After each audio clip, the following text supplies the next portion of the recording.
Hello everyone, मैं सुजीत शुक्ला स्वागत करता हूं आप सबका आपके अपने channel UPSC insights by Sujeet में। अगर आपने चैनल को अभी तक सब्सक्राइब नहीं किया तो प्लीज चैनल को सब्सक्राइब कीजिए। अगर आपको हेल्पफुल लगता है तो प्लीज इन्हें शेयर कीजिएगा। आपका चैनल को सब्सक्राइब करना मोटिवेट करता है कि हम किस तरीके से आपके लिए क्वालिटी कंटेंट लाते रहे। बिना टाइम वेस्ट कर देखते हैं हमारा आज का पहला क्वेश्चन। कल हम लोगों ने एक क्वेश्चन देखा था हमारे जनरल लीनियर ग्रुप के ऊपर। देखे थे जनरल लीनियर ग्रुप कौन सा ग्रुप होता है? एक ऐसा ग्रुप जिसपे आप मैट्राइसेस को लेते हैं। ये जो मैट्रिक्स होते हैं वो कितने क्रॉस कितने के, यानी उनका ऑर्डर क्या है, ये हम मेंशन करते हैं कहाँ पे? पहली वैल्यू से करते हैं। जैसे यहाँ पे 2 लिखा है तो ये मैट्रिक्स होगा 2 क्रॉस 2 का रहेगा। और साथ में हम डिनोट करते हैं यहाँ पे कैसी एंट्रीज आएंगी। ये मैट्रिसेस का जो ग्रुप होता है वो कैसा होता है? नॉन सिंगुलर होता है। मतलब इन लोगों का जो डिटर्मिनेंट होता है वो कैसा होता है? नॉट इक्वल टू 0 होता है। एक और ग्रुप होता है जो होता है स्पेशल लीनियर ग्रुप। तो आज हम क्वेश्चन देखेंगे स्पेशल लीनियर ग्रुप के ऊपर। तो आप लिखेंगे question, show that the special linear group of 2 cross 2 with real entries, the set of all 2 cross 2 non-singular matrices of determinant 1 with real entries form a group with respect to matrix multiplication। मतलब इसके अंदर वो matrices आएंगे order 2 के जिसके अंदर real entries है और जिसका डिटर्मिनेंट काय से इक्वल आएगा? 1 से इक्वल आएगा। यहां तक किसी को कोई दिक्कत नहीं? तो चलिए बताइए सॉल्यूशन में। सबसे पहले हमें इसे दिखाना है group with respect to matrix multiplication. तो 4 प्रॉपर्टीज प्रूव करना पड़ेगा। कौन कौन सी? Closure, associative, existence of identity, existence of inverse करना पड़ेगा। तो चलिए सबसे पहले हम प्रॉपर्टी प्रूव करेंगे क्लोजर। क्लोजर प्रॉपर्टी क्या रहती कि अगर आप 2 एलिमेंट ले रहे हैं इस ग्रुप के अंदर का तो मैट्रिक्स मल्टीप्लिकेशन करने के बाद जो एलिमेंट बनेगा वो भी एक ग्रुप के अंदर आना चाहिए। तो आप लिखेंगे लेट ए और बी, ये 2 मैट्रिक्स आ जाए किसके अंदर? स्पेशल लीनियर ग्रुप 2R के अंदर आ जाए। मैंने बताया था अभी आपको इसके अंदर वही मैट्रिसेस आएंगे जिनका डिटर्मिनेंट क्या रहेगा? 1 रहेगा। तो डिटर्मिनेंट ऑफ ए भी आपको मिलेगा 1 एंड डिटर्मिनेंट ऑफ बी भी आपको मिलेगा 1। अब आपको दिखाना है कि a इंटू बी ये भी किसके अंदर आएगा? SL2R के अंदर, यानी भी स्पेशल लीनियर ग्रुप के अंदर आएगा। बट स्पेशल लीनियर ग्रुप के अंदर आने के लिए क्या चाहिए? इस मैट्रिक्स का डिटर्मिनेंट भी आना चाहिए 1। तो चलिए बताइए डिटर्मिनेंट ऑफ ए बी क्या आ जाएगा? Determinant of A into B को मैं क्या लिख सकता हूं? Determinant of A into determinant of B. Determinant of A कितना है? 1 इंटू डिटर्मिनेंट ऑफ बी कितना है? 1। 1 इंटू 1 क्या आ जाएगा? 1। यानी determinant of A into B भी क्या आ गया? 1 आ गया। अगर ए और बी 2 क्रॉस 2 के मैट्रिक्स है तो ए बी भी 2 क्रॉस 2 का मैट्रिक्स होगा और उसका डिटर्मिनेंट क्या आ रहा है? 1 आ रहा है। तो मैं बोल सकता हूं देयरफॉर ए बी ये मैट्रिक्स भी बिलोंग कर जाएगा मेरा स्पेशल लीनियर ग्रुप कर जाएगा। तो आपने लिखा कि अगर ए बी बिलोंग कर रहा है इस ग्रुप में तो ए इंटू बी भी बिलोंग कर रहा है सेम ग्रुप से, यानी क्लोजर प्रॉपर्टी एग्जिस्ट कर रही है। क्या कर रही है? तो आप लिखेंगे देयरफॉर क्लोजर एग्जिस्ट। आ गया, इजी था। पहली प्रॉपर्टी प्रूव करने में किसी को कोई दिक्कत नहीं। सेकेंड प्रॉपर्टी कौन सी आती है? ये होगी पहली प्रॉपर्टी क्लोजर। सेकेंड प्रॉपर्टी होती है एसोसिएटिव प्रॉपर्टी। और हम लोगों ने देखा है matrix multiplication is always associative. लिखे थे कल भी ये चीज, matrix multiplication is always associative. That is अगर मैं कोई भी एलिमेंट लू ए बी सी जो बिलोंग कर रहा है किसको? स्पेशल लीनियर ग्रुप को, तो जब भी मैं a इंटू बी इंटू सी करूं, चाहे ए बी को पहले मल्टीप्लाई करके सी को मल्टीप्लाई करूं, तो ये प्रॉपर्टी होल्ड हो रही है। तो आपका एसोसिएटिव प्रॉपर्टी सेटिस्फाई हो रही कि नहीं हो रही? हो रही है। इजी था। आप लोगों को एसोसिएटिव प्रॉपर्टी तो हम लोग बहुत बार करते हुए आ रहे हैं कि हम लोग अगर मॉड्यूलस फंक्शन है तो उसमें भी मॉड्यूल फंक्शन में भी वही लिखते हैं, मल्टीप्लीकेशन एडिशन सब में वही लाइन लिख देते हैं। समझ में आ रहा है? तो चलिए बताइए नेक्स्ट कौन सी प्रॉपर्टी प्रूव करना पड़ेगा आपको? Existence of identity, existence of identity. अब बताओ कोई ऐसा एलिमेंट आपको पता है क्या जिसका डिटर्मिनेंट 1 आए और उस मैट्रिक्स से अगर मैं किसी भी मैट्रिक्स को मल्टीप्लाई करूं तो मुझे सेम मैट्रिक्स मिले? पता है, आप लिखेंगे क्लियरली 1 0 0 1। ये बिलोंग करता है किसको? स्पेशल लीनियर ग्रुप को। क्यों? देखो एक तो 2 क्रॉस 2 का मैट्रिक्स है साथ साथ यहाँ पे रियल एंट्रीज आ रही है। और अगर मैं डिटर्मिनेंट लूं, मैं इसको आई से डिनोट कर देता हूं, अगर मैं इसका डिटर्मिनेंट लूं, जैसे मैं डिटर्मिनेंट ऑफ आई निकालना चाहूं तो 1 1 जार 1 माइनस 0 1 जार 0, तो डिटर्मिनेंट कितना आ रहा है? 1 आ रहा है। तो स्पेशल लीनियर ग्रुप में बिलोंग करेगा क्या?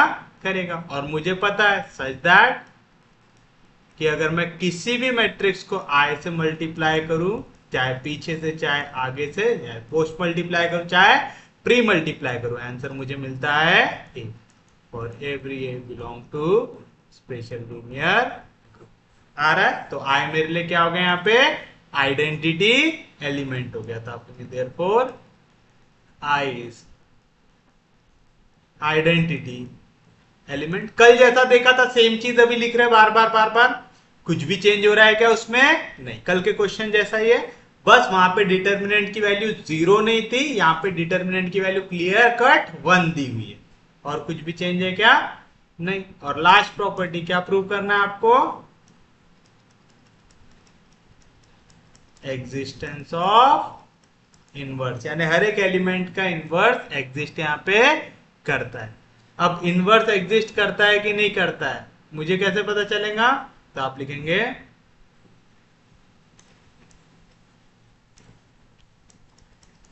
लेट, या तो वी नो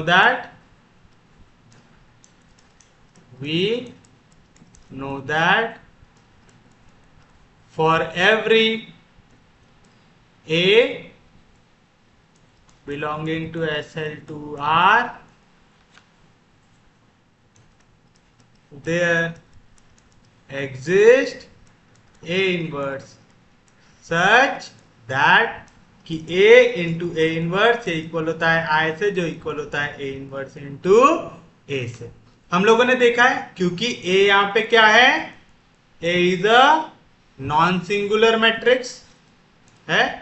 जो भी नॉन सिंगुलर मैट्रिक्स होता है उसका इनवर्स हमेशा एग्जिस्ट करता है। ये चीज आपको याद रखना है कि अगर कोई भी मैट्रिक्स कैसा है?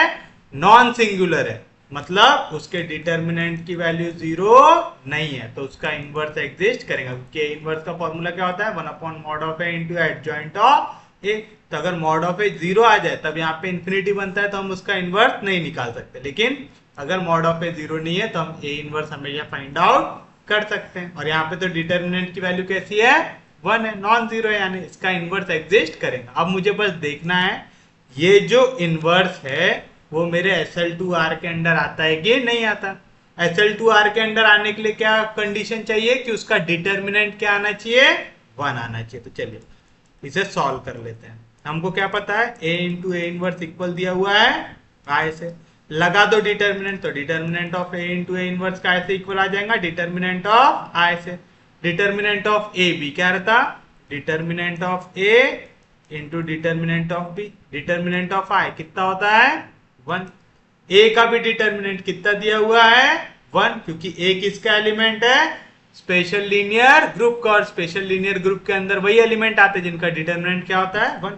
यहाँ पे आ गया 1 into A inverse equal to 1। तो डिटर्मिनेंट ऑफ ए इनवर्स ये भी कितना आ जाएगा?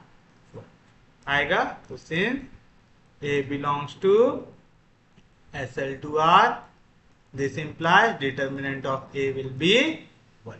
आ गया, क्योंकि A इनवर्स का भी डिटर्मिनेंट आ रहा है 1, मतलब मेरा A इनवर्स भी बिलोंग करेगा स्पेशल लीनियर ग्रुप पे। करेगा, यानी इनवर्स एग्जिस्ट कर रहा है कि नहीं कर रहा है? कर रहा है। तो आप लिखेंगे therefore for every A belong to special linear group there exists A inverse which also belong to special linear group such that कि A into A inverse ये इक्वल रहेगा आइडेंटिटी एलिमेंट से जो इक्वल रहेगा A inverse into A से। तो ये रहेगा आपके लिए आपका फाइनल आंसर। इजी है, समझा? तो आपने 4 प्रॉपर्टीज यहाँ पे प्रूव कर दी। क्या क्या? कि क्लोजर प्रॉपर्टी को सेटिस्फाई कर रहा है, एसोसिएटिव प्रॉपर्टी को सेटिस्फाई कर रहा है, existence of identity, existence of inverse को भी सेटिस्फाई कर रहा है। तो क्योंकि चारों प्रॉपर्टी को सेटिस्फाई कर रहा है तो आप बोल सकते therefore SL2R is a group under matrix multiplication।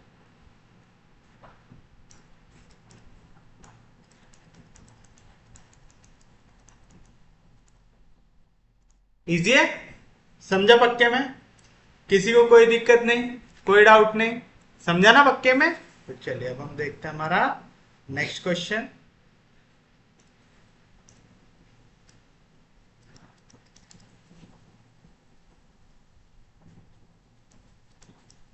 Prove that the set G which contain AA element where A is a real number and A is not equal to 0 forms a group under matrix multiplication. अब आपको दिखाना है कि ये जो set जी है ये क्या फॉर्म करता है? ग्रुप फॉर्म करता है अंडर मैट्रिक्स मल्टीप्लिकेशन। दिखाना है तो चलिए सॉल्यूशन में सबसे पहले आपको जी मेंशन करना पड़ेगा। तो जी सेट के अंदर कौन से मैट्रिक्स आएंगे? ऐसे मैट्रिक्स जिनके चारों एलिमेंट कैसे आए? सेम है। 2x2 का मैट्रिक्स है, चारों के चारों एलिमेंट कैसे आने चाहिए? सेम आने चाहिए। वो कोई भी रियल नंबर हो सकते हैं, बस 0 नहीं हो सकते। तो समझ में आपको कंडीशन क्या है? जी के अंदर सिर्फ वो वाले मैट्रिक्स आएंगे जिसके चारों एलिमेंट सेम है, जैसे 1 1 1 1 1/2 1/2 1/2 1/2 3 3 3 3 5 5 5 5, यानी ऐसे एलिमेंट आने वाले हैं जिनका क्या हो यहाँ पे एलिमेंट सेटिस्फाई करे, मतलब सेम। यहाँ पे जो भी एलिमेंट्स आप मेंशन करोगे चारों जगह पे सेम एलिमेंट ही आना चाहिए और 0 नहीं है। समझ में आया? तो चलिए अब फिर से 4 प्रॉपर्टी सेटिस्फाई करना चाहिए। पहली प्रॉपर्टी क्लोजर। तो देखते हैं क्लोजर प्रॉपर्टी सेटिस्फाई होती कि नहीं होती। हम 2 एलिमेंट ले लेते हैं। तो मैं लेता हूं लेट ए एक मैट्रिक्स हो जिसके कोऑर्डिनेट है A A A A and B एक मैट्रिक्स हो जिसके कोऑर्डिनेट हो B B B B B B B B इसके एलिमेंट हो गए। दोनों के दोनों बिलोंग कर जाए जी में। दोनों जी में बिलोंग कर रहे, क्या कर रहे हैं? देखो यहाँ पे A A A A same element है, B B B B same element है, ये दोनों बिलोंग कर रहे हैं जी पे। कह रहा हूं मतलब ए की वैल्यू भी 0 नहीं होनी चाहिए एंड बी की वैल्यू भी 0 नहीं होनी चाहिए। समझ में आया? पहले तो चारों के चारों एलिमेंट सेम लिखना चाहिए। मैंने उस आपका मैट्रिक्स के अंदर सेम लिखा हूं और जो भी यहाँ पे एंट्री आएंगी उसकी वैल्यू 0 नहीं आनी चाहिए। समझ में आया? और ए और बी दोनों के दोनों है रियल नंबर। समझ गया? कोई दिक्कत नहीं। चलिए अब इनका करते हैं मैट्रिक्स मल्टीप्लिकेशन। तो चलो a इंटू बी की वैल्यू निकालते। क्या हो जाएगा? मैट्रिक्स ए है A A A A, matrix B है बी बी बी बी। तो क्या आएगा? फर्स्ट रो फर्स्ट कॉलम तो आएगा A B into A B, आ जाएगा 2ab। First row second column A B plus A B आ जाएगा 2ab। Second row first column A B हो जाएगा 2ab। Second row second column A B आ जाएगा 2a आएगा। समझा पक्के में? किसी को कोई दिक्कत नहीं? अब बताओ ये बिलोंग कर रहा है? क्या कर रहा है? तो आप बोल सकते ए बी ये भी बिलोंग कर जाएगा जी में। क्यों? देखो अगर पहला एलिमेंट 2ab है तो बाकी के 3 भी क्या बने? 2ab बने। अब आप एक चीज बताओ, यहाँ पे a की वैल्यू 0 नहीं है, b की वैल्यू 0 नहीं है, तो ट्वाइस ऑफ ए बी की भी वैल्यू 0 नहीं आएंगी क्योंकि 2 भी नॉन जीरो, ए भी नॉन जीरो, बी भी नॉन जीरो, तो 2ab भी आ जाएगा नॉट इक्वल टू 0। आया? a रियल नंबर है, बी रियल नंबर है, तो a इंटू बी भी क्या होगा, रियल नंबर होगा, तो ट्वाइस ऑफ ए बी भी क्या होगा, रियल नंबर होगा। आप चाहो तो यहाँ पे पहले ऐसा लिख सकते हैं कि ए बी बी जीरो नहीं होगा, ए जीरो नहीं है, बी जीरो नहीं है, तो दोनों का मल्टीप्लीकेशन भी जीरो नहीं होगा, तो अगर मैं उसको 2 से मल्टीप्लाई करूंगा तो वो भी जीरो नहीं होंगे। तो देखो सब कंडीशन को सेटिस्फाई किया क्या, पहले तो चारों एलिमेंट सेम, ए पहली कंडीशन सेटिस्फाई कर दिया, जो एलिमेंट आ रहा है वो रियल होना चाहिए, 2a भी आया रियल एलिमेंट है, जो भी ये नंबर आपने लिखा वो जीरो नहीं होना चाहिए, 2a भी जीरो नहीं है, यानी a इंटू बी, ए भी वैल्यू क्या आ जाएंगी, जी आ जाएंगे, तो देयरफॉर क्लोजर एग्जिस्ट कर रहा कि नहीं कर रहा, कर रहा, तो आप लिखेंगे क्लोजर एग्जिस्ट, या तो क्लोजर प्रॉपर्टी होल्ड्स। समझ में आया, इजी था, समझा पक्के में, किसी को कोई दिक्कत नहीं, क्लोजर प्रॉपर्टी समझ गए। सेकंड आएगा एसोसिएटिव। एसोसिएटिव प्रॉपर्टी आपको प्रूव करने की जरूरत है क्या, नहीं, क्योंकि आप क्या कर रहे हैं, मैट्रिक्स मल्टीप्लीकेशन कर रहे हैं, तो एसोसिएटिव प्रॉपर्टी क्या लिखेंगे, matrix multiplication, matrix multiplication is always associative। आएगा, इजी था, आपको एसोसिएटिव का तो टेंशन नहीं लेना है, that is for every A B C belongs to G, A पहले आप बी सी को मल्टीप्लाई कर लो, चाहे ए बी को पहले मल्टीप्लाई करके सी को मल्टीप्लाई करो, ये प्रॉपर्टी हमेशा होल्ड करेंगे, तो एसोसिएटिव प्रॉपर्टी में भी किसी को कोई दिक्कत नहीं। नेक्स्ट होती है आपके पास एग्जिस्टेंस ऑफ आइडेंटिटी, यानी आइडेंटिटी एलिमेंट एग्जिस्ट कर रहा है कि नहीं कर रहा। आइडेंटिटी एलिमेंट कौन सा होता है, ऐसा एलिमेंट जिसका, पहले तो चीज आपको याद रखना है, वो ऐसा एलिमेंट होता है जिसके अंदर के जो आपके एलिमेंट रहेंगे उसको अगर आप मल्टीप्लाई करेंगे किसी भी मैट्रिक्स के साथ तो आपको ओरिजिनल मैट्रिक्स मिलना चाहिए, तो आप लिखेंगे द मैट्रिक्स B जिसके कोऑर्डिनेट रहेंगे B B B B will be called identity element if for every A, जिसका कोऑर्डिनेट मैं लेता हूं A belong to G,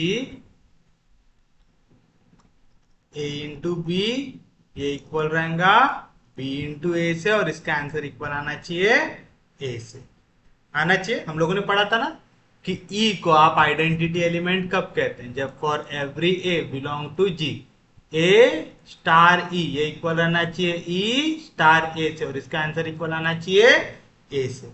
पढ़े थे ऐसा, तो आप B को क्या कहेंगे, B ये एलिमेंट रहेगा G का, इसको आप कहेंगे आइडेंटिटी एलिमेंट जब हर एक A के लिए ए बी इंटू बी ए, इसका आंसर आ जाए इक्वल टू ए, आ जाए,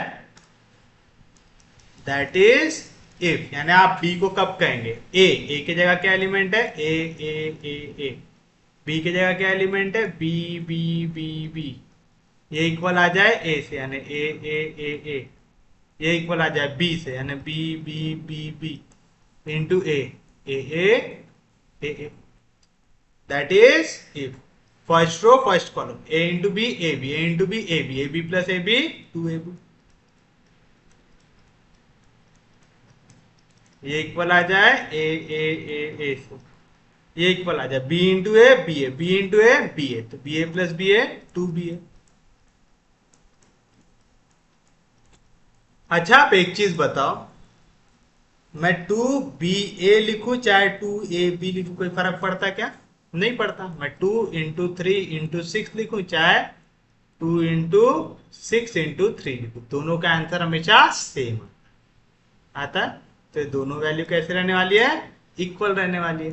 तो मतलब मैट्रिक्स जब भी इक्वल होते हैं तो उनके करस्पॉन्डिंग एलिमेंट भी इक्वल होते हैं, यानी 2ab इक्वल रहेगा a से, जो इक्वल रहेगा 2b a से, दैट इज इफ 2ab की वैल्यू इक्वल आएंगी a से, that is if 2ab minus a की वैल्यू आ जाएंगे 0, दैट इज इफ यहां से कुछ कॉमन निकल रहा है, ए कॉमन निकल रहा है, तो 2b-1 ये इक्वल आ जाएगा 0 से। दैट इज इफ दो वैल्यू का मल्टीप्लीकेशन 0 कब होता है, या तो a 0 हो जाए या तो 2b-1 0 हो जाए। बट a 0 हो सकता क्या, नहीं हो सकता, क्योंकि a आपका मैट्रिक्स है G का है। ए मैट्रिक्स किसको बिलोंग करता है, ग्रुप जी को। और ग्रुप जी के अंदर वो एलिमेंट आते हैं जिनके अंदर की वैल्यू 0 नहीं होती, तो ए की वैल्यू 0 नहीं हो सकती। तो आप लेंगे सिंस ए बिलोंग करता है जी को,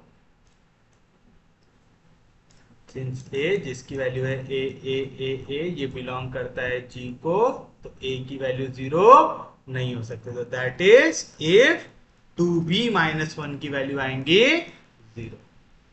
दैट इज इफ b की वैल्यू क्या मिल जाएंगे, यहां से 1/2 आएंगे, और 1/2 की वैल्यू 0 है क्या, नहीं।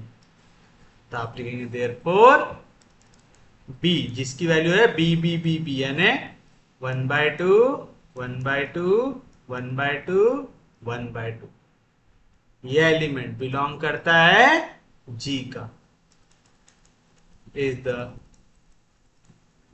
Identity element as a into B, ये इक्वल आ रहा है b इंटू ए से, और इसका आंसर आता है equal to a for every a belongs to आता है। समझा? आपको अगर अभी भी लग रहा है कि आता कि नहीं आता, करके देख लो, पेपर में मत लिखना। लेकिन a की वैल्यू क्या है, ए b क्या मिला, 1/2 1/2 1/2 1/2 मिला, मल्टीप्लाई करो फर्स्ट रो फर्स्ट कॉलम, तो आएगा a/2 प्लस a/2 आ गया a, first row second column a/2 plus a/2 आ गया a, second row first column a/2 आ गया a, first row sorry second row second column, तो a/2 आ गया a, तो इक्वल आ गया a से। तो यहाँ पे हमारे लिए आइडेंटिटी एलिमेंट क्या हो गया, 1/2 1/2 1/2 1/2, क्योंकि देखो इसके चारों एलिमेंट सेम है और जो एलिमेंट है वो 0 नहीं है, तो ये बिलोंग करेगा जी करेगा। इजी था निकालना, तो आपको सिर्फ प्रॉपर्टी दिमाग में रखना है और काम आपका जम जाएगा। समझ में, पक्के में, किसी को कोई दिक्कत नहीं, कोई डाउट नहीं। तो आपने बता दिया कि यहाँ पे आइडेंटिटी एलिमेंट एग्जिस्ट कर रहा है। अब बस एक और चीज बताना है कि यहाँ पे इनवर्स भी एग्जिस्ट करता है। फोर्थ प्रॉपर्टी रहेंगे एग्जिस्टेंस ऑफ इनवर्स, कि हर एक एलिमेंट का इनवर्स भी एग्जिस्ट करता है। तो आप लिखेंगे C belongs to G is called, या तो ऐसा लिखो, the matrix C which belongs to G is called inverse of matrix A belongs to G, C को भी लिख दो वैसे ही,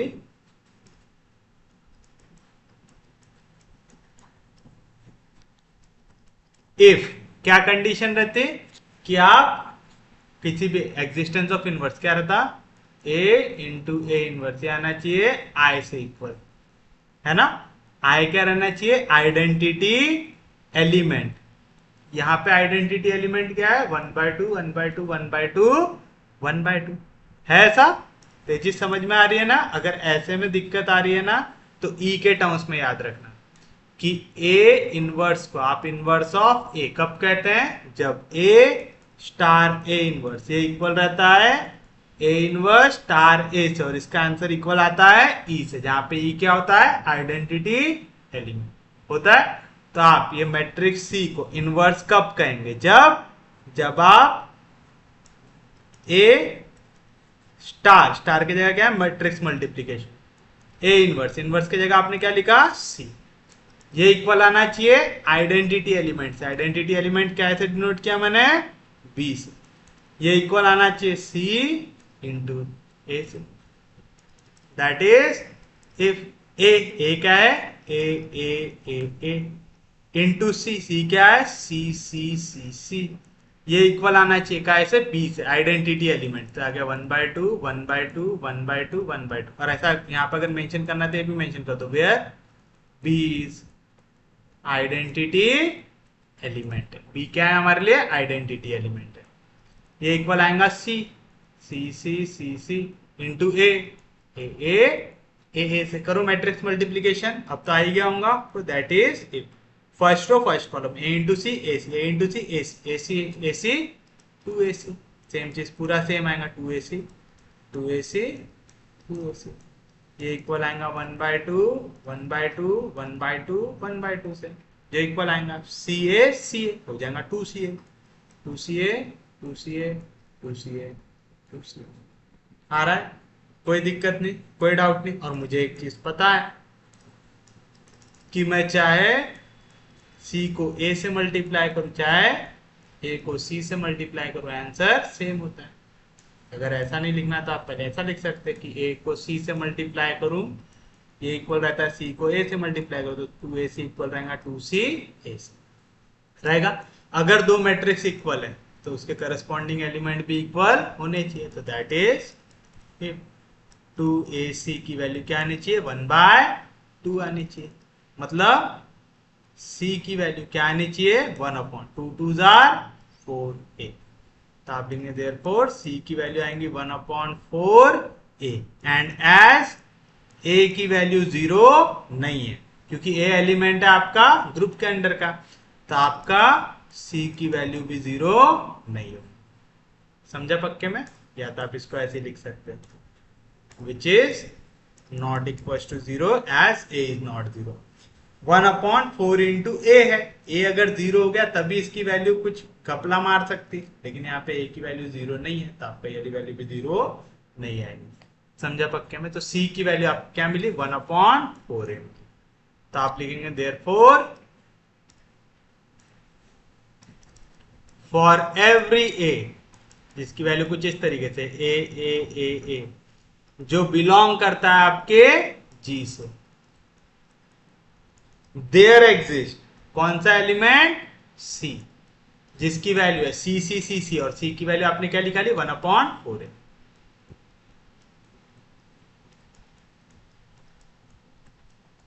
जो बिलोंग करता है G से, सच दैट किस तरीके से कि A इंटू सी, ये इक्वल आ रहा है C इंटू ए से, और ये इक्वल आ रहा है आपका आइडेंटिटी एलिमेंट से 1/2 1/2 1/2 1/2 आ रहा है। कोई दिक्कत नहीं, कोई डाउट नहीं। आप इसे ऐसा लिख सकते हैं या तो ऐसा पूरा एक्सपांड करके लिखो कि A यानी ए इंटू सी यानी सी की जगह क्या है? 4A। 1/4A 1/4A 1/4A 1/4A, ये इक्वल आएगा B जो है 1/2 1/2 1/2 1/2, ये इक्वल आ रहा है 1/4A 1/4A 1/4A 1/4A into ए। अगर आपको ऐसा लिखना है तो ये दोनों में से कोई एक तरीके से लिखो, या तो फिर आप ऐसा भी लिख सकते हैं कि AC इक्वल है CA से, इसका आंसर आ रहा है B, वेयर B की वैल्यू है 1/2 1/2 1/2 1/2 इज द आइडेंटिटी एलिमेंट। जैसा भी आपको आंसर फ्रेम करना है, जो भी लैंग्वेज आपको इजी लिखे उस हिसाब से लिखो, बस मेंशन करना है हमको यहाँ पे कि ये क्या है? हमारा आइडेंटिटी एलिमेंट है। समझ में आया?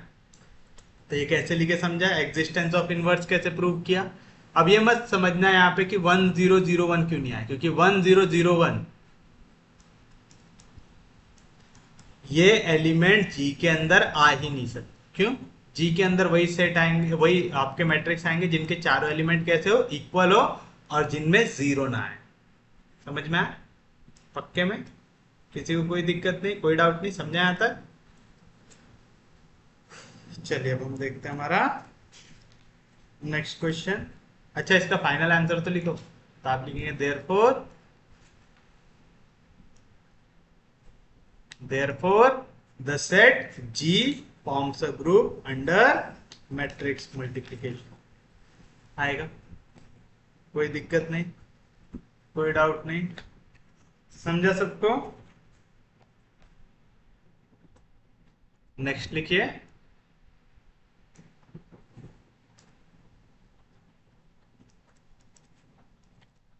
let G be Q plus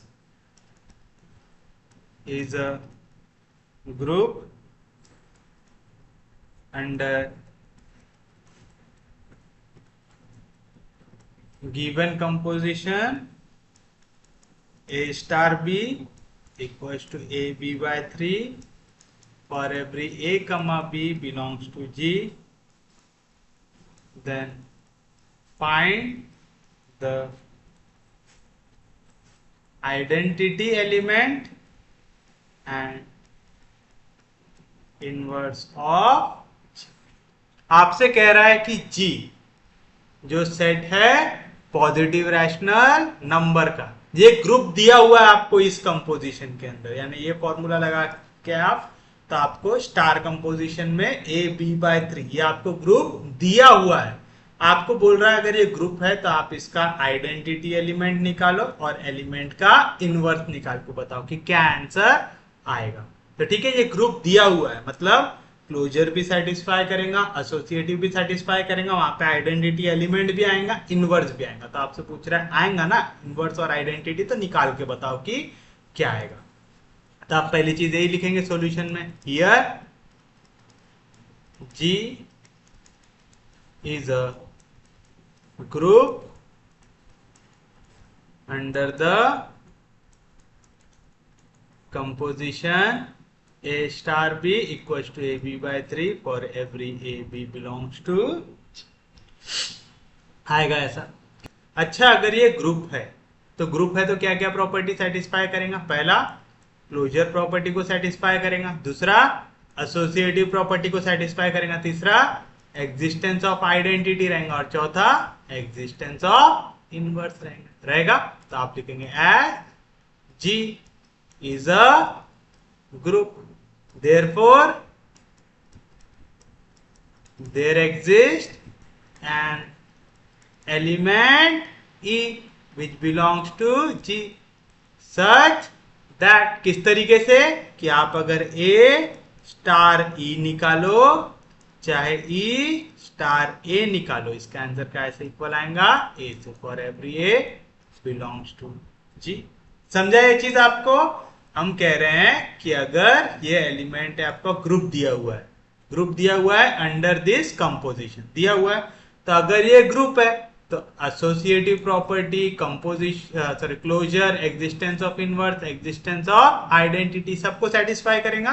तो यानी इसमें कोई ना कोई आइडेंटिटी एलिमेंट एग्जिस्ट करेगा। आइडेंटिटी एलिमेंट कौन सा होता है कि अगर आप उसे ऑपरेट करो किसी भी एलिमेंट के साथ तो आपको ओरिजिनल एलिमेंट मिलता है। तो बताओ क्या मिलेगा आपको? ए स्टार ई, ए स्टार बी की वैल्यू क्या है? बी ए बाय 3। तो ए स्टार ई की वैल्यू क्या आएंगी? ए ई बाय 3, यानी बी के जगह बस क्या आ गया यहाँ पे?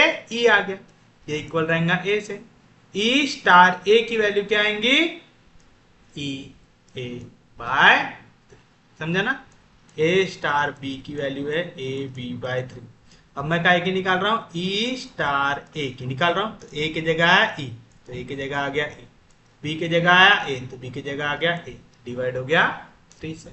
समझ में आया? क्योंकि हमें यहाँ पे कॉम्पोजिशन दिया हुआ है। क्या दिया हुआ है कि ए स्टार बी लगाओगे तो इसका आंसर आएगा A B by 3 for every A B belongs to G आएगा। मुझे एक चीज पता है, चाहे मैं ए को ई से मल्टीप्लाई करूं चाहे ई को ए से मल्टीप्लाई करूं सेम आंसर आता है। तो ए ई बाय 3 भी इक्वल रहेगा ई ए बाय 3 से। तो मैं इसे सॉल्व करूंगा क्या? नहीं, मैं दो एलिमेंट ले लूंगा, ए ई बाय 3 इसको इक्वल ले लूंगा ए से, ले लेंगे ऐसा। तो बताइए क्या मिलेगा आपको? यहाँ पे प्लस है, इधर आएगा माइनस है, तो आएगा ए ई बाय 3 माइनस है, इसकी वैल्यू आ जाएंगे इक्वल टू 0 आएगी। यहां से a को कॉमन निकाल सकते तो a आ जाएगा कॉमन, यानी e बाय 3 माइनस 1 इक्वल आ जाएगा 0 से, यानी यहाँ पे a 0 हो जाएगा या तो e बाय 3 माइनस 1 हो जाएगा 0, but a can not be equal to 0। क्यों? एज a एलिमेंट है g का, और g क्या है? पॉजिटिव रैशनल नंबर का क्यूब है, और पॉजिटिव रैशनल नंबर में 0 नहीं आता। समझा पक्के में? तो आपकी ए की वैल्यू 0 तो नहीं हो सकती, ए अगर 0 नहीं हो सकता मतलब दूसरी वैल्यू 0 यानी e/3 -1 हो जाएगा 0, यानी e/3 की वैल्यू आ जाएंगे यहाँ पे माइनस में गया प्लस, e की वैल्यू आ जाएंगी 3, और 3 क्या है? एक पॉजिटिव रैशनल नंबर, तो बिलोंग कर जाएगा Q प्लस, जो एलिमेंट है आपका G आ जाएगा, कोई दिक्कत नहीं। तो आपको मिल गई यहाँ से E की वैल्यू, आ गया आइडेंटिटी एलिमेंट। तो आप लिखेंगे therefore E equals to 3 is the identity element. आ गया, आइडेंटिटी एलिमेंट निकालने में कोई दिक्कत नहीं। अब हमें निकालना है इनवर्स। एक एलिमेंट इनवर्स कब होता है? तो आप लिखेंगे as G is group. G कैसा दिया आपको? ग्रुप दिया हुआ है। तो therefore for every element A belongs to G there exist a element, there exists a element b which belongs to G such that, किस तरीके से कि जब आप a और b के बीच में स्टार ऑपरेशन यूज करेंगे तो आपको मिलेगा identity element, where is identity element. तो आप देख रहे हैं, अगर आपको बेसिक डेफिनेशन क्लियर है तो आपको कोई भी दिक्कत नहीं होगी। चलो, ए स्टार बी की वैल्यू क्या दी हुई है? ए बी बाय 3, तो बी स्टार ए क्या आएगा? बी ए बाय 3 आएगा, और ये वैल्यू इक्वल आएंगी ई से। ई की वैल्यू क्या है हमारी? 3 आई ऐसा। तो आप यहां से क्या लिख सकते हैं कि ए बी बाय 3 इक्वल है 3 से, तो ए बी की वैल्यू क्या आएंगी? 3 3 9, तो बी की वैल्यू क्या आ जाएंगी? 9 बाय, ये भी एलिमेंट रहेगा मेरा जी का, रहेगा। समझा पक्के में? किसी को कोई दिक्कत नहीं, कोई डाउट नहीं? कैसे निकाले समझ में आया ना आपको? तो आप लिखेंगे therefore for every a belongs to G there exists B जिसकी वैल्यू है 9 बाय, ये भी बिलोंग करेगा G से, सच दैट, किस तरीके से कि आपका A स्टार B ये इक्वल रहेगा बी स्टार ए से, और ये इक्वल रहेगा डी से रहेगा। तो ये क्या हो गया आपके लिए? इनवर्स हो गया। आ गया, समझ में आया पक्के में? सच में समझा? किसी को कोई दिक्कत नहीं? ये कौन सी प्रॉपर्टी आपने प्रूव किया है? ये आपने लिया है एग्जिस्टेंस ऑफ इनवर्स, लिया। ये प्रॉपर्टी होती है आपकी एग्जिस्टेंस ऑफ इनवर्स, और इससे पहले आपने कौन सी प्रॉपर्टी लिया था? Existence of identity. तो आपको अगर आइडेंटिटी और इनवर्स की प्रॉपर्टीज आती है तो आप इस टाइप के क्वेश्चन बड़े आराम से सॉल्व कर सकते हैं। उम्मीद है किसी को कोई दिक्कत नहीं होगी, कोई डाउट नहीं होगा। समझा पक्के में? चलिए अब हम देखते हैं हमारा नेक्स्ट क्वेश्चन।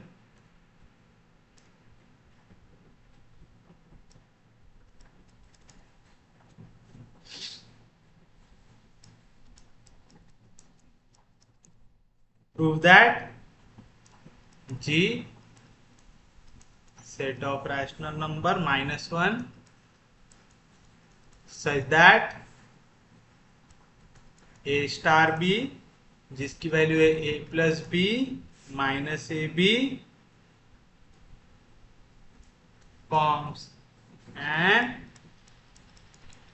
abelian group। अब आपको बोल रहा है कि ये G स्टार ऑपरेटर के साथ क्या बनाएगा? अबिलियन ग्रुप बनाएगा। ये चीज आपको प्रूव करने है तो कितनी प्रॉपर्टीज प्रूव करना पड़ेगा? यहाँ पे टोटल 5 प्रॉपर्टीज को आपको प्रूव करना पड़ेगा। कौन कौन सी? Closure, associative, existence of identity, existence of inverse और कम्यूटेटिव। आपको ये प्रॉपर्टीज को करना है यहाँ पे प्रूव। तो चलिए सॉल्यूशन में सबसे पहले आप क्या लिखेंगे? हियर जी मुझे दिया हुआ है सेट ऑफ रैशनल नंबर -1, यानी 1 को छोड़ के बाकी पूरे रैशनल नंबर्स आपको लेने हैं, और साथ साथ ए स्टार बी की वैल्यू आएंगी ए प्लस बी माइनस ए। तो चलो पहली प्रॉपर्टी हमें प्रूव करना है क्लोजर, कि अगर ए और बी दो एलिमेंट बिलोंग कर रहे हैं जी से तो क्या होना चाहिए आपको? A into A star B भी बिलोंग करना चाहिए जी से। तो for every A B belongs to G, बताइए क्या मिलेगा आपको। आपको वैल्यू निकालना है ए स्टार बी की। ए स्टार बी की वैल्यू क्या आएंगी, A plus B minus A B. ये एलिमेंट जी के अंदर कब आ सकता, जब वो कोई भी रैशनल नंबर बनाए वन छोड़ के।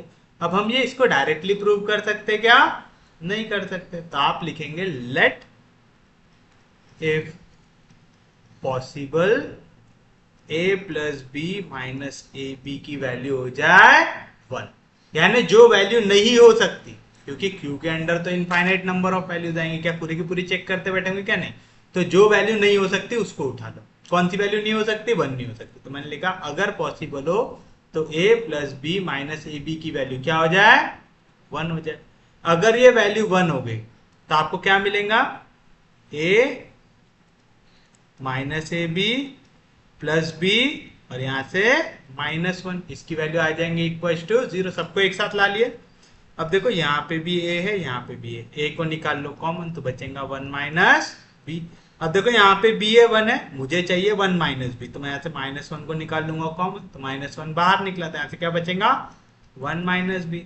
इसकी वैल्यू आ जाएंगी जीरो आएगी। अब यहाँ पे भी वन माइनस बी कॉमन निकालो तो बचेगा A minus one equal to zero. दो वैल्यू का मल्टीप्लीकेशन जीरो है, मतलब या तो वन माइनस बी जीरो आएगा या तो ए माइनस वन जीरो आएगा।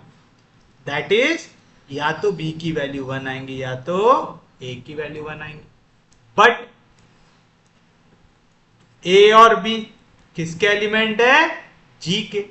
जी के अंदर वो रैशनल नंबर आएंगे जो वन नहीं हो सकते, तो देयरफॉर ए भी वन नहीं हो सकता, बी भी वन नहीं हो सकता।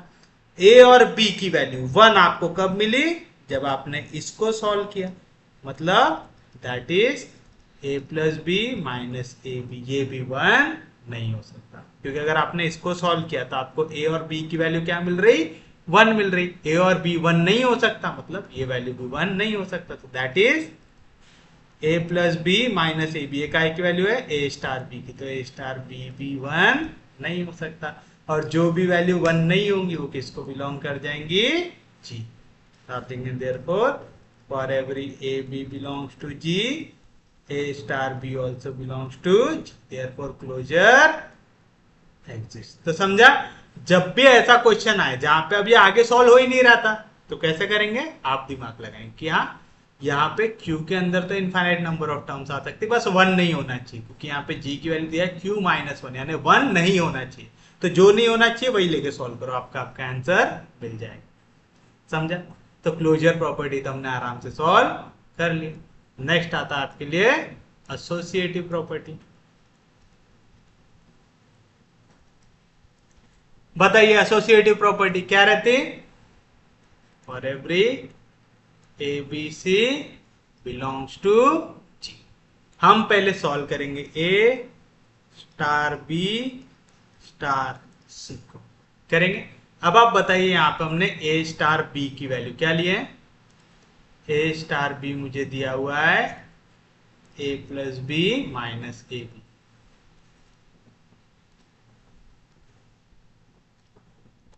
ए स्टार बी क्या दिया हुआ है, A plus B minus A, ये स्टार हो जाएगा सी के साथ, तो इसमें मैंने एक्सपांशन लगाया। अब देखो ये पूरी वैल्यू आई है ए के जगह, ये वैल्यू आई है बी के जगह, दोनों के बीच में स्टार ऑपरेटर है?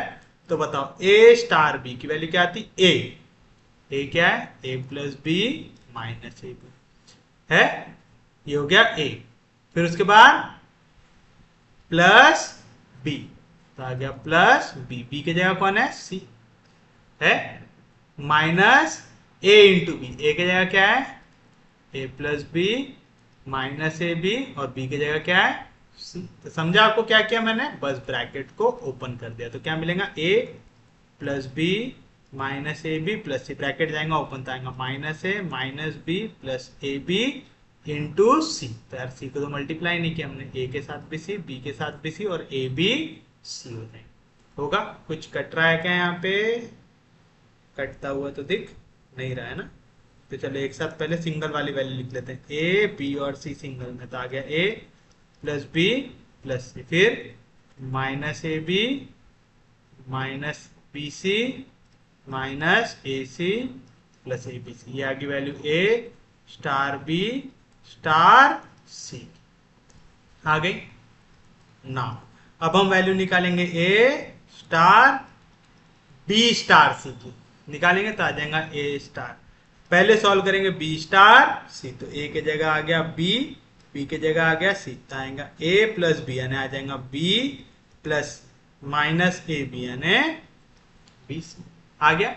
अब ए के जगह ए है, ये पूरी वैल्यू आ गई बी के जगह, तो बताओ ए स्टार बी क्या रहता, ए प्लस बी, बी की वैल्यू क्या है B plus C minus B C minus A, फिर इंटू बी, बी की जगह क्या है B plus C minus B C.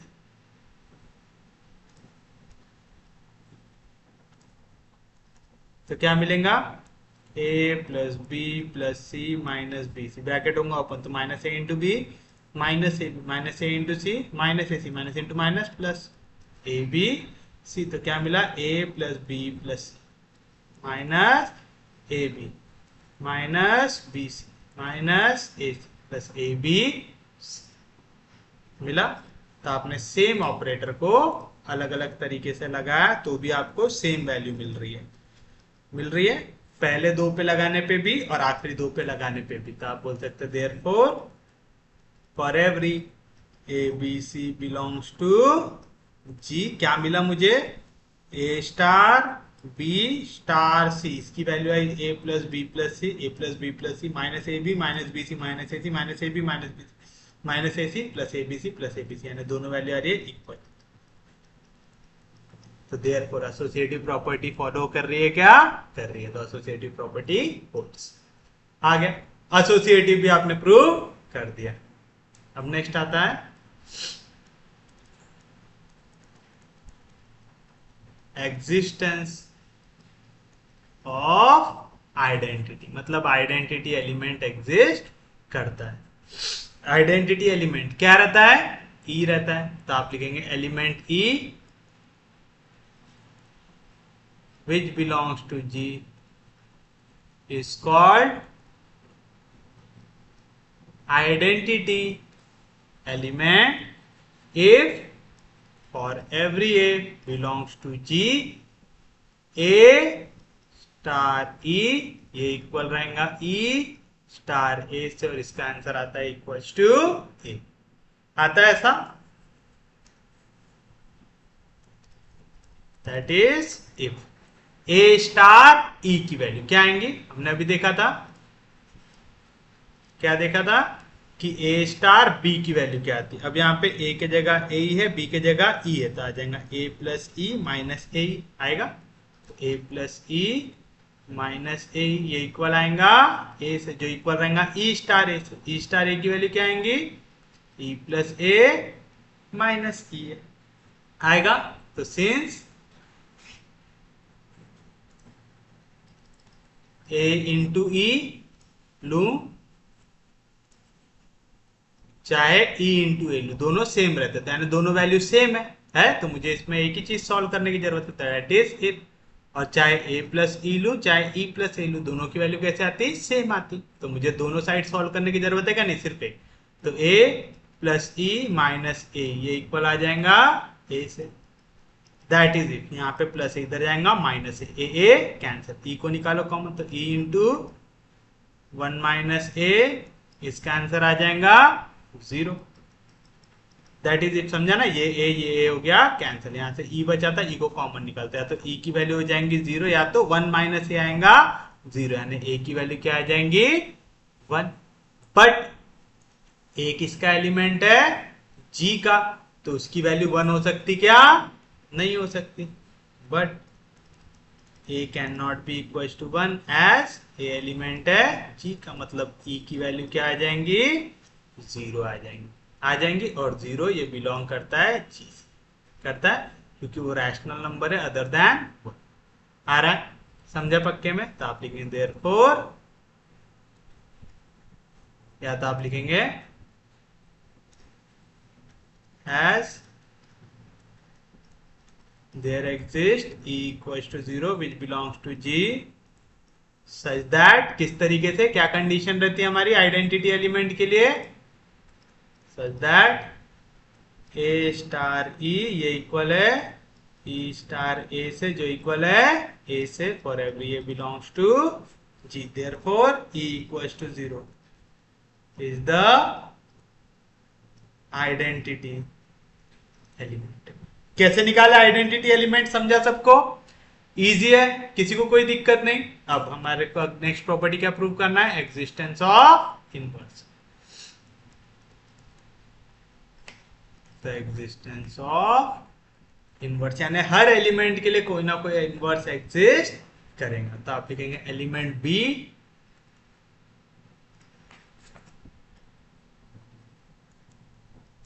which belongs to G is called inverse of element A which belongs to G if कौन सी property satisfy करे, A star B ये equal है E से, जो इक्वल है B स्टार A से। रह नीचे, समझा पक्के में, किसी को कोई दिक्कत नहीं। वेयर इज आइडेंटिटी एलिमेंट, और आइडेंटिटी एलिमेंट की वैल्यू क्या है हमारी, 0 है। तो that is if A star B की वैल्यू क्या थी, A plus B minus A, E की वैल्यू 0, बी स्टार ए क्या आएगा, B plus A minus B A आएगा। और हमें पता है कि ए प्लस बी इक्वल रहता है बी प्लस ए से, एंड ए बी इक्वल रहता है बी ए से। तो मुझे दो वैल्यू सॉल्व करने की जरूरत है क्या, नहीं। तो दैट इज इफ कोई एक ही सॉल्व करो तो A plus B minus A B की वैल्यू क्या आ जाए हमारी, 0 आ जाए। मुझे काय की वैल्यू चाहिए, बी की वैल्यू चाहिए, तो आ जाएगा दैट इज इफ, यहां से b की वैल्यू चाहिए तो कॉमन निकालता है 1 minus A is equal to, यहाँ पे प्लस है, इधर जाएगा तो माइनस है। दैट इज इफ b की वैल्यू क्या आएंगे, माइनस ए अपॉन 1 माइनस है, या तो इसी को आप माइनस साइन को अंदर लेके चले जाओ तो b आ जाएगा 1 अपॉन ए माइनस आ जाएगा। देन अगर हमें कोई भी एलिमेंट a दिया हुआ है तो उसका इनवर्स डायरेक्टली कैसे निकालना है, उस एलिमेंट को न्यूमरेटर में लिख दो और डिनोमिनेटर में 1 से सब्ट्रैक्ट करके लिख दो, आ जाएगा। और ये एलिमेंट बिलोंग करेगा g को, सिंस a बिलोंग कर रहा है g को, a की वैल्यू 1 नहीं हो सकती, और 1 माइनस 1 में 0 आएगा तभी प्रॉब्लम हो सकती है। बाकी पूरे केसेस में आप b की वैल्यू फाइंड आउट कर सकते हैं, और a कभी 1 हो ही नहीं सकता क्योंकि a बिलोंग कर रहा है g को, g के अंदर आपके क्या आते हैं, रैशनल नंबर 1 को छोड़ के आ रहे। कोई दिक्कत नहीं, कोई डाउट नहीं। तो आप लिखेंगे therefore for every element A belongs to G there exists B जिसकी value A minus 1 belongs to G such that किस तरीके से कि A स्टार B ये इक्वल है E से, जो इक्वल है B स्टार A से, where is identity element। तो therefore B is inverse of, आ गया, यानी हर एक एलिमेंट के लिए इनवर्स एग्जिस्ट कर रहा है। प्रूव कर दिया ये भी, तो आपने 4 प्रॉपर्टी प्रूव कर दिया, यानी आपने इसको ग्रुप प्रूव कर दिया। हमें क्या प्रूव करना है, अबिलियन ग्रुप प्रूव करना है।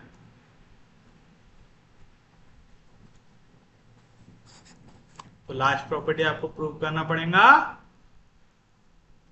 कम्यूटेटिव प्रॉपर्टी करना पड़ेगा। कम्यूटेटिव प्रॉपर्टी क्या रहती, फॉर एवरी ए कमा बी बिलोंग्स टू जी। चलो मैं पहले ए स्टार बी की वैल्यू निकाल लेता हूं। ए स्टार बी क्या रहेगा, A plus B minus A B. अब मैं बी स्टार ए की वैल्यू निकालता हूं। बी स्टार ए क्या रहेगा, B plus A minus B ए। मैं बी प्लस ए को ही क्या लिख सकता हूं, ए प्लस बी लिख सकता हूं। मैं बी ए को ही क्या लिख सकता हूं, ए बी लिख सकते हैं, ए प्लस बी और बी प्लस ए। दो नंबर्स को अगर आप ऐड करो तो उसका वैल्यू चेंज होता है क्या, नहीं। पहले किसी को किसी से भी ऐड करो, और दूसरा दो वैल्यू का मल्टीप्लीकेशन भी हमेशा सेम होता है। तो आप कह सकते हैं देयरफॉर ए स्टार बी ये इक्वल है बी स्टार ए से। तो कौन सी प्रॉपर्टी हो गई, कम्यूटेटिव प्रॉपर्टी हो गई। तो आप लिखेंगे देयरफॉर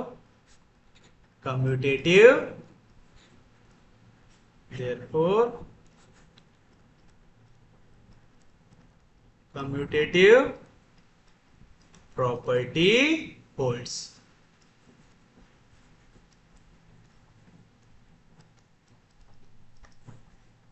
समझा? इजी था। तो आपने पांचों प्रॉपर्टी को प्रूव कर दिया। तो अब आप डायरेक्ट लिखेंगे यहाँ पे आपका फाइनल आंसर क्या आएगा, देयरफॉर जी जिसकी वैल्यू है q minus one such that A star B की वैल्यू है a plus B minus A B forms an abelian group.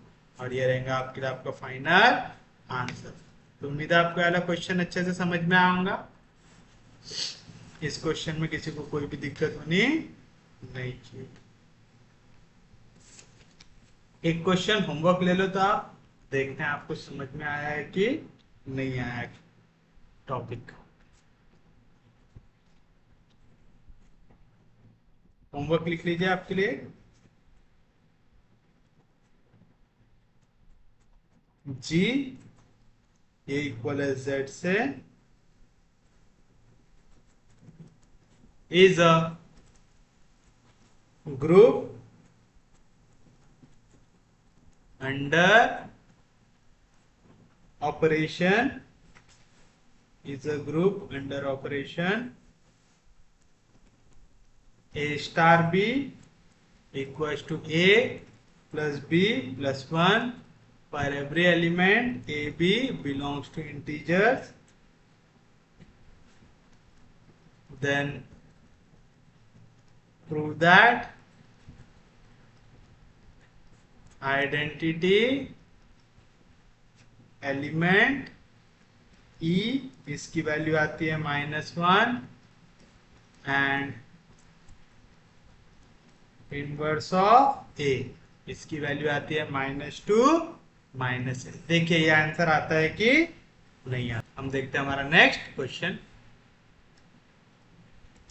जो है लेट ए आ जाए आपके पास 2 6 3 5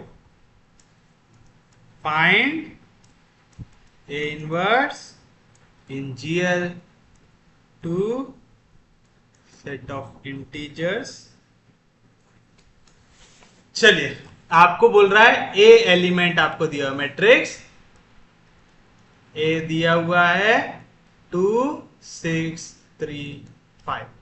आपसे कह रहा है आपको निकालना है ए इनवर्स और ए इनवर्स का एलिमेंट आना चाहिए जनरल लीनियर ग्रुप के फॉर्म में जो 2 क्रॉस 2 का मैट्रिक्स होना चाहिए और उसके अंदर जो आप एलिमेंट्स लिखेंगे जैसे यहाँ पे अगर आर रहता था तो हम क्या लिखते थे सेट जो भी रियल नंबर है वो पूरे लिख सकते थे, सी रहता तो कॉम्प्लेक्स नंबर लिख सकते थे। तो वो बोल रहा है आपका आंसर Z11 के टर्म्स में आना चाहिए। Z11 क्या होता है, set of first 11 non negative integers. तो कहां से शुरू होंगे, जीरो से आएगा 0 1 2 3 4 5 6 7 8 9 10। ये हो गया आपके पास शुरुआत के 11 नॉन नेगेटिव इंटीजर्स हो गया।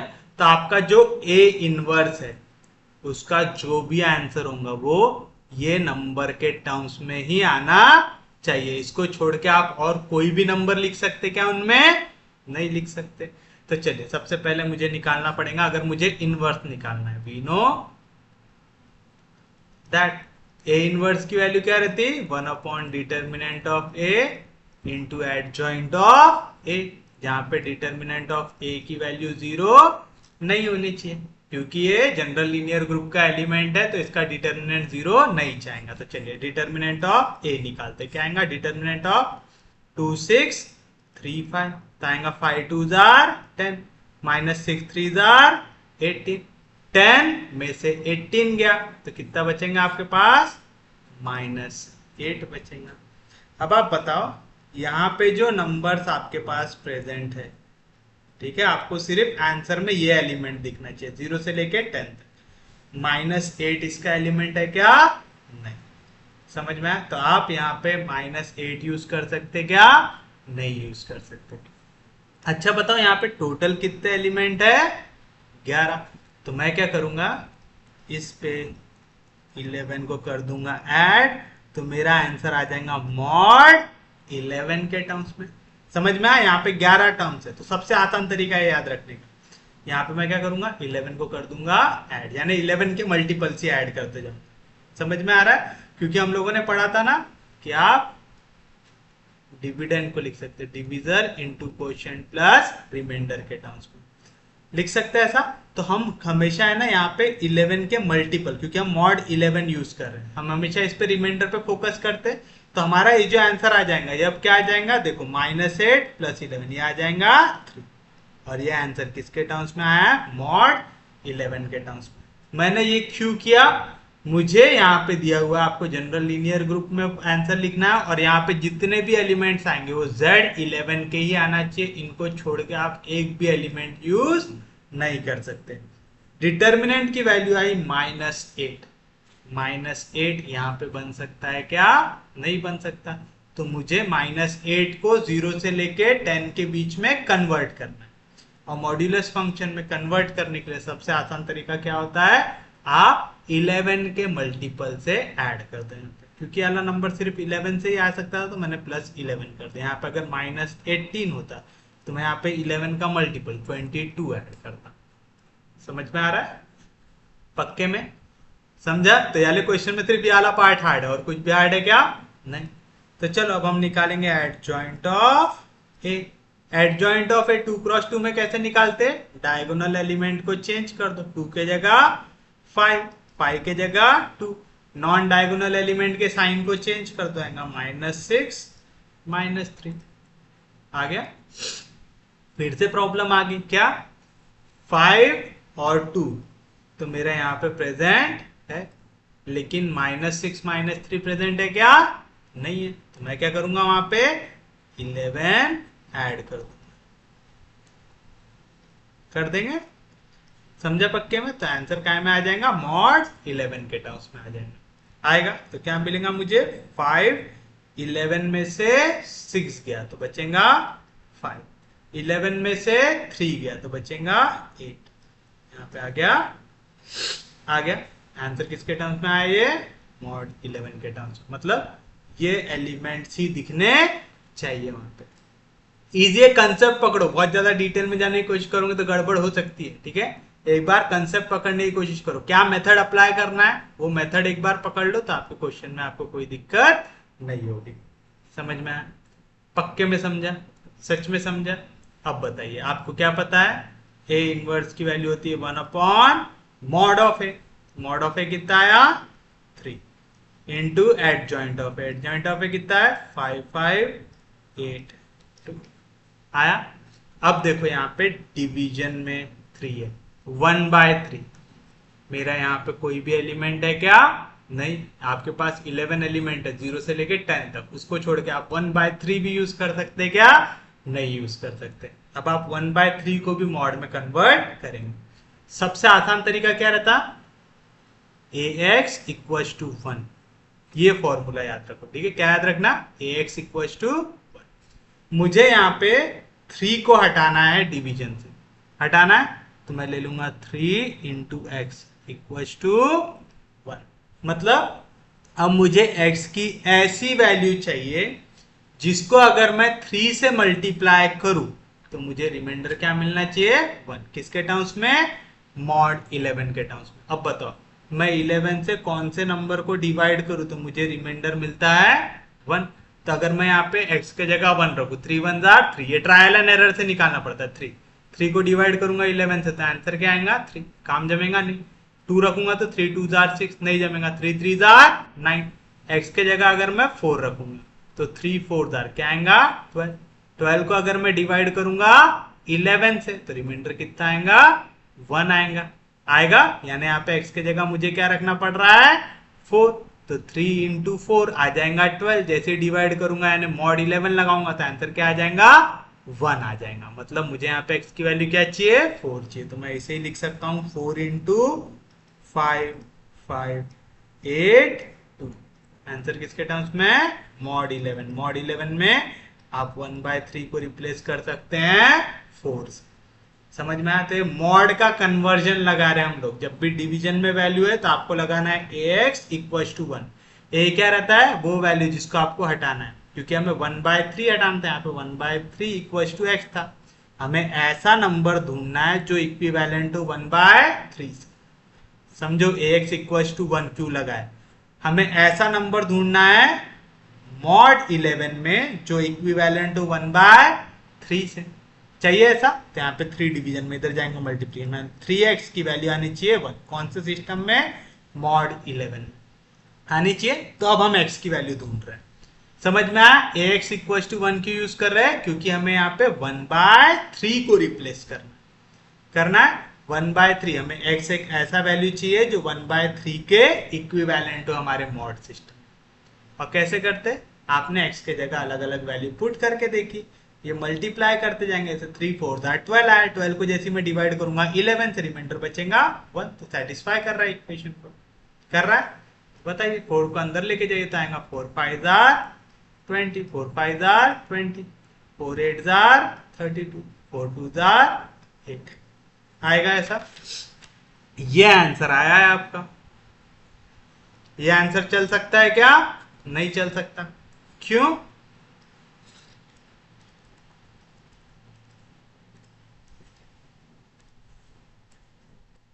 अरे यार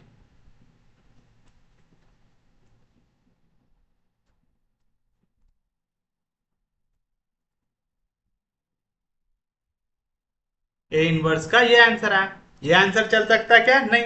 आप यहाँ पे सिर्फ और सिर्फ 0 से लेके 10 तक नंबर यूज कर सकते हैं। तो हम क्या करेंगे, मॉड 11 लगाएंगे यहाँ पे भी, मतलब क्योंकि यहाँ पे 11 इंटीजर्स है, इन्हीं में से एक वैल्यू आनी चाहिए मेरे पास।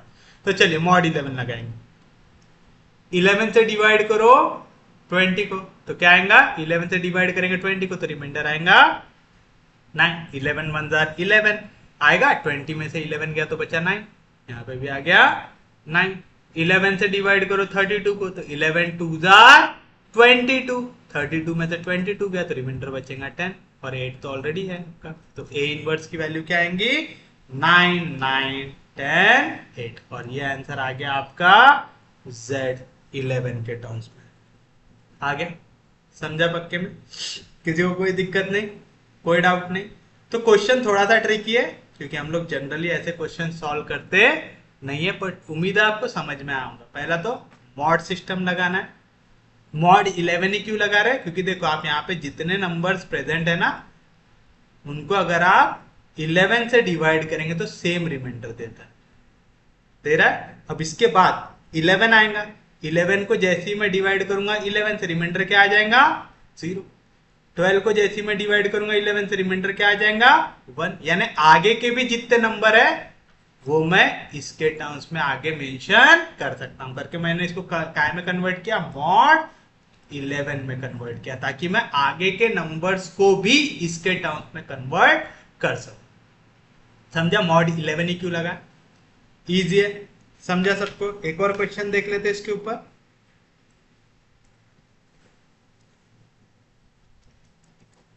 इफ ए दिया हुआ आपको 3 4 4 4, आपको बोल रहा है find A inverse in general linear group of 2 cross 2, जहां पे एलिमेंट आएंगे फर्स्ट 5 नॉन जीरो इंटीजर्स आएंगे।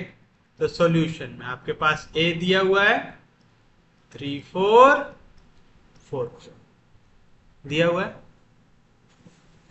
इसको हम first 5 non zero integer, first 5 non negative integers लिखते हैं, क्या आएगा 0 1 2 3 4 आएगा। तो आप 0 से लेके 4 तक एलिमेंट यूज कर सकते हैं इसको लिखने में।